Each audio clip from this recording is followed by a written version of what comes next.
దగ్గర అంతలా ఎగిరాం, ఇప్పుడు ఏమైంది ఆ పొగరు? హీరోలా బిల్డప్లు ఇచ్చావు. నేను ఎంతో మంది మీద కోరికలు తీర్చుకున్నా, ఒక్క దీని మీద తప్ప. ఇప్పుడు నీ ముందు ఆ కార్యం పూర్తి చేస్తే నేను హ్యాపీ, నా కొడుక్కి ఇంకా హ్యాపీ. సార్, జరిగిపోయింది అయితే జరిగిపోయింది, ఇక వదిలేయండి. మీ జోలికి నేను రాను, నా ఫ్యామిలీ జోలికి మీరు రాకండి.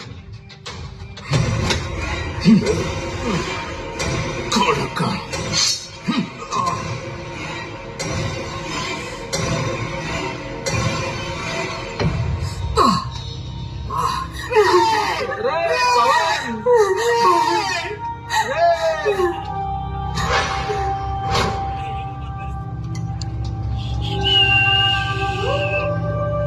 ఇలా చంపేశావేట,